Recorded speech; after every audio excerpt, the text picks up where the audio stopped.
What is the number one killer of dreams? What do you think is the number one reason the majority fail to live a life they love? What is the number one reason why people fail to succeed at any level? It's not luck. It's not lack of money or opportunity. It's certainly not circumstance. It's fear. What is your giant? Name it. Is it fear? Is it anxiety? Is it insecurity? Is it doubt? You're never going to have a fear-free existence. I mean, some fear is acceptable and legitimate. There are some things that you really should be afraid of. Now, you shouldn't allow it to immobilize you. You acknowledge it, you take it into account, and you carry yourself accordingly. There are times that we should proceed with caution, but it's the difference between being stopped by fear. It's the difference between having a fear and the fear having you. Decision's yours and the outcome is yours. It is that simple. It has nothing to do with the outside world. There's no excuses when it comes to happiness. It's time to pull that energy from fear, doubt, anxiety, out of competition and comparison. You acknowledge your fears, you embrace those fears, and then you move on. You act on whatever it is that you fear. Because once you embrace it, see, what you resist will persist. What you resist will persist. So one of the most important things is to begin to embrace your fear. If you look upon every step forward as a learning experience and every setback as a valuable lesson that has been sent to you to make you stronger and better, you will not be afraid to launch in faith into the unknown. Fear can cause us to play it safe, but playing it safe will never be fulfilling. Start with small risks. Sometimes it's as small as asking a coworker for help with a project or trying a new class at your gym. The smaller risks build confidence and make room for larger ones. Once you're ready to challenge yourself and face something large, the more confidence you will build and the less fear will exist. And when that thing tells you to quit, you look at it in his eye and say, I ain't going nowhere. I will break you before you break me. You will not defeat me. You will not destroy me. Lay hold of it. I get it. I've been there. I still have it. Guys, it's normal. It's part of the process. How are you going to look that in the eye and defeat it? That's what makes somebody successful. It's not about having the perfect plan. It's not about going down the smoothest highway. It's about taking the things that pop up and punch you in the eye and hitting them back twice as hard so that you can keep moving forward. Every one of us has two voices inside our head. One voice is you, the real you. The you that knows exactly what you want to do, what you want to have, who you want to be with, and where you want to go. The other voice I call fear. And this voice is the voice that is always telling you what you can't do, why you can't have that thing, why you can't be with that person, why you can't get where you want to go. Don't let your journey start fueled by hatred. Let it be fueled by the drive to succeed. You have it. You have the potential to move forward and make it past your fears, to make it past your self-doubt. You are higher, bigger than how you perceive yourself. Design your life the way you want it to run. Make your life better for you to live a happier life. Now, the only person you should strive to be better than is the person you were yesterday. Who were you yesterday? What did you change? What did you want to do? What are you going to do? So, what are you going to change? How are you going to improve?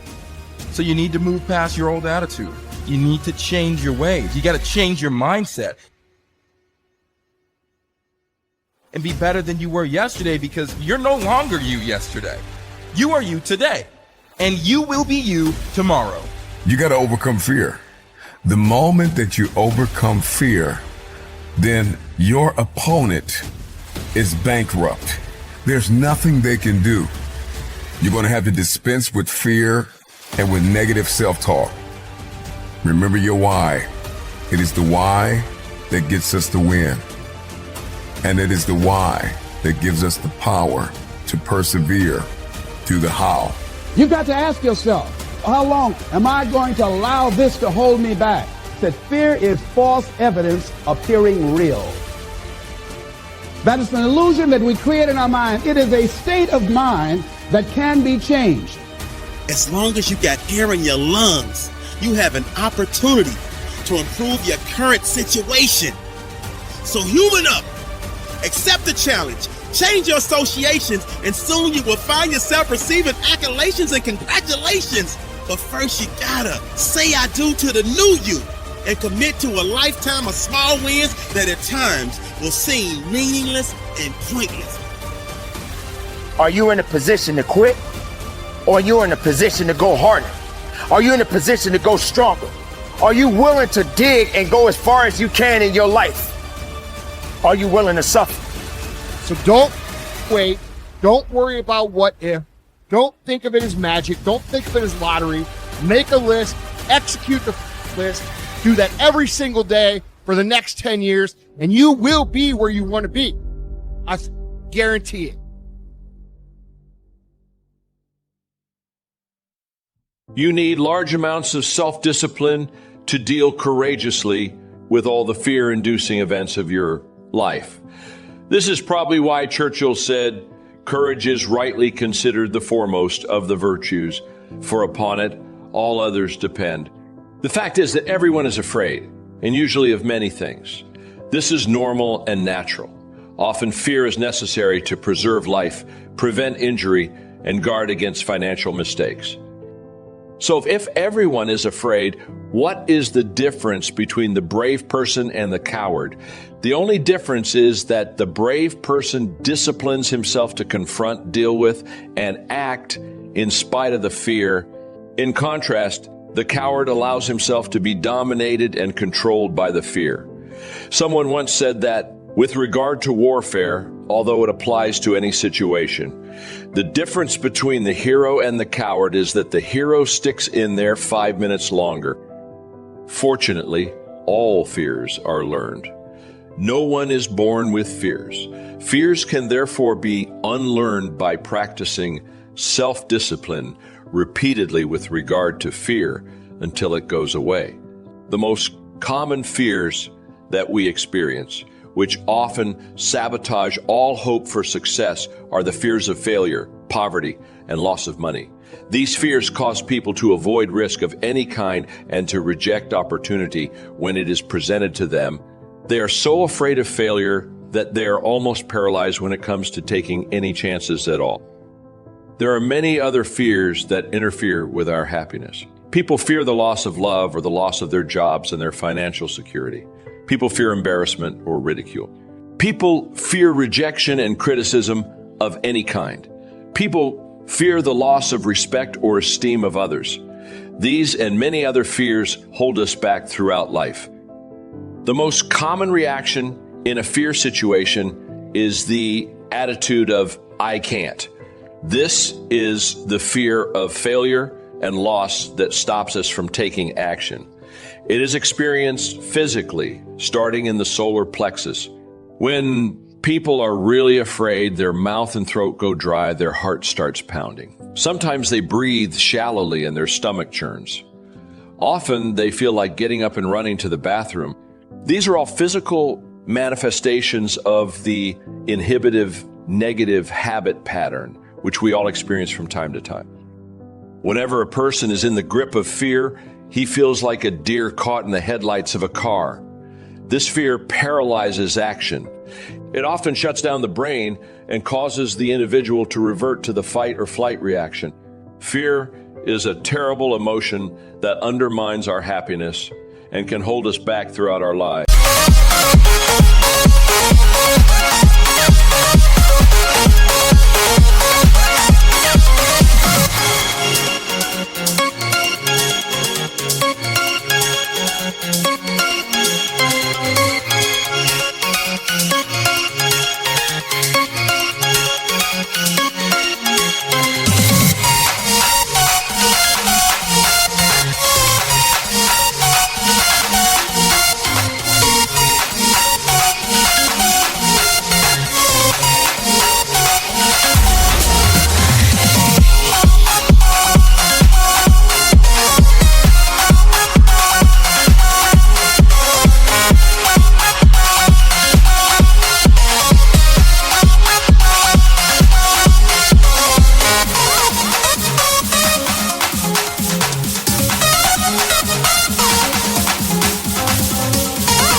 Aristotle described courage as the golden mean between the extremes of cowardice and impetuousness. He taught that to develop a quality that you lack, act as if you already had that quality in every situation where it is called for. In modern terms, however, we say fake it until you make it. You can actually change your behavior by affirming, visualizing, and acting as if you already have the quality you desire. By affirming, by repeating the words, I can do it, emphatically whenever you feel afraid for any reason, you can cancel the feeling of I can't. Every time you repeat the words, I can do it. With conviction, you override your fear and increase your confidence. By repeating this affirmation over and over again, you can eventually build your courage and confidence to the point where you are unafraid. By visualizing yourself performing with confidence and competence in an area where you're fearful, your visual image will eventually be accepted by your subconscious mind as instructions for your performance. Your self-image, the way you see yourself and think about yourself, is eventually altered by feeding your mind these positive mental pictures of yourself performing at your best. By using the act as if method, you walk, talk, and carry yourself exactly as you would if you were completely unafraid.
In a particular situation, you stand up straight, smile, move quickly and confidently, and in every respect act as if you already had the courage that you desire. The law of reversibility says that if you feel a certain way, you will act in a manner consistent with that feeling. But if you act in a manner consistent with that feeling, even if you don't feel it, the law of reversibility will create the feeling that is consistent with your actions. This is one of the greatest breakthroughs in success psychology. You develop the courage you desire by disciplining yourself repeatedly to do the thing you fear until that fear eventually disappears. And your ability to confront, deal with, and act in spite of your fears is the key to happiness and success. One of the best exercises you can practice is to identify a person or situation in your life of which you are afraid and resolve to deal with that fear situation immediately. Do not allow it to make you unhappy for another minute. Resolve to confront the situation or person and put the fear behind you. When you identify a fear and discipline yourself to move toward it, it grows smaller and more manageable. What's more, as your fears grow smaller, your confidence grows. Soon, your fears lose their control over you. In contrast, when you back away from a fear-inducing situation or person, your fear grows larger and larger. Soon, it dominates your thinking and feeling, preoccupies you during the day, and often keeps you awake at night. The only way to deal with a fear is to address it head on. Remind yourself that denial is not a river in Egypt. The natural tendency of many people is to deny that they have a problem caused by fear of some kind. They're afraid of confronting it. In turn, it becomes a major source of stress, unhappiness, and psychosomatic illness. Be willing to deal with the situation or person directly. As Shakespeare said, take arms against a sea of troubles, and in so doing, end them. The companion of fear is worry. Like twin sisters, fear and worry go around together. Mark Twain once wrote, I have worried about a lot of things in life, and most of them never happened. It has been estimated that 99% of the things that you worry about never happen. And most of the things that do happen happened so quickly that you didn't have time to worry about them in the first place.